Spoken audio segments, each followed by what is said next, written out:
By the way, this is improvised. Yeah. This is not a scripted question.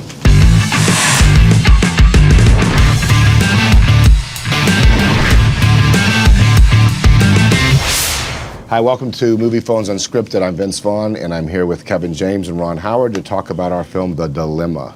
So what we're going to do is ask each other some of your questions as well as some that are unscripted. It's been a while since you directed a comedy. What drew you to this project, The Dilemma? Well, it was an idea of my partner, Brian Grazer's, and I saw how funny people's reactions were to this notion of his, because we'd be out to dinner or something like that, and he'd throw it out there. He'd say, hey, what would happen if X happened to Y, and so saw it, and it would be a half hour of conversation. When I read the script, and I knew that Vince was already interested in playing the role of Ronnie Valentine, I read the script, imagined Vince, we started to have some conversations, and I thought, well, this is it for me, because as a storyteller, I want to find things that are fresh, that surprise the audience, but I always want the characters to have a chance to really take off. And I thought Vince in this role would be spectacular, then the possibility of you.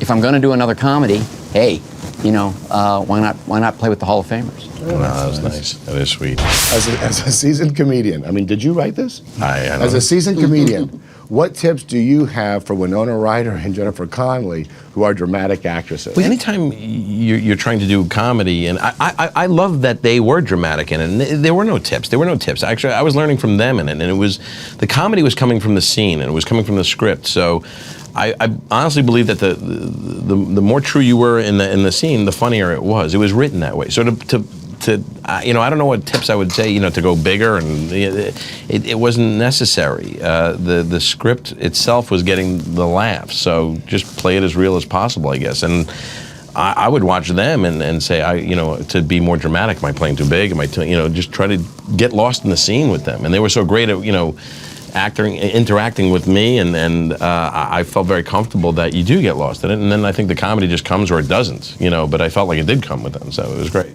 And they'd you know, they would come to me and they would just be amazed with what you guys could generate. But they kind of felt like their place in the story was to sort of bring that reality and that you know, and that honesty to all the scenes as well. And so they felt pretty comfortable with what they had to do. But you know, from comedy, a lot of times just being really committed to something is the best Yes, thing. That's it. As long as you lock They were in. such good actresses that It made them funnier, yeah.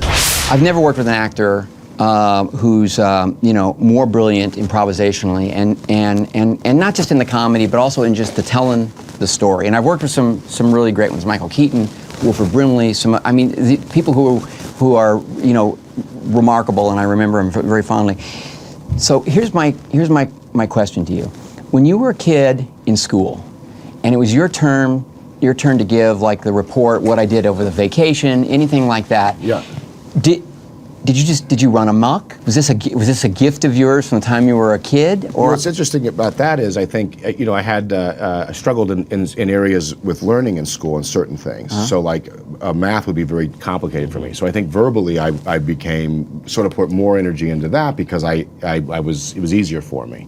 So I think, like anyone, the stuff that is easier for you, you kind of spend more time with. And the stuff that's difficult, you use what you're good at to avoid doing. So yeah, I was much more comfortable in that sort of format than if I got called to the chalkboard to have to say, if it happens on this side of the algebra equation, it happens on that side. Right. So it was easier for me to kind of make fun of myself or do a joke than it was to actually try to solve the problem. I used to struggle with my reading, the processing a little bit, and on more than one occasion, rather than actually read the book, for the book report, if I just kind of couldn't get there, I would just invent a book.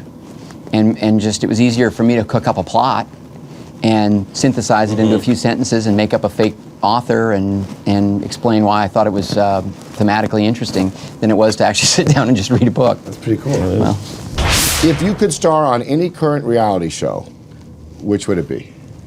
Housewives of Beverly Hills, probably.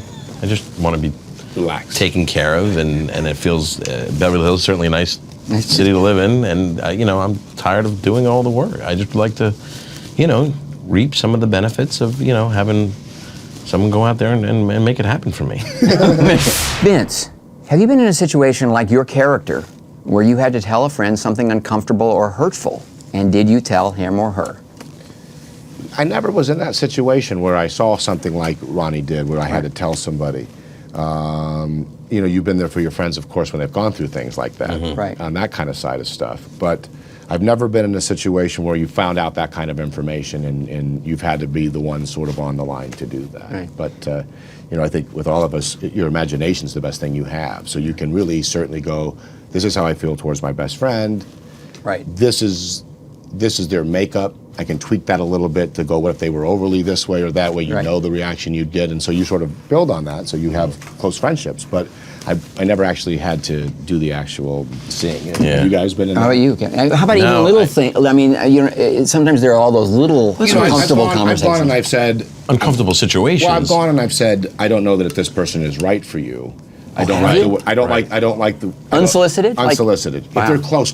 I Yeah, wouldn't yeah. do that to anyone that Right. you know. But if it's one of your close friends, I think it's your obligation to do that. Mm-hmm. But you have to be careful, because if you go up and you're like, even if your friend comes to you and they're like, God, you know, she's really annoying me. You're like, well, thank God you see it. She is the worst. I can't stand her. You can't blast Then too much though, because then you might 2 get weeks back later, together. yeah, 2 weeks later, you're calling them. They're not picking up. Right. Yeah, and it's yeah. like, wait a minute, we were both on this trip. Well, you know what? I want to say thank you to Ron and Vince, and thank you to Movie Phone, and to all of you for watching and sending in your questions. Please check out our incredible movie, The Dilemma. Yeah.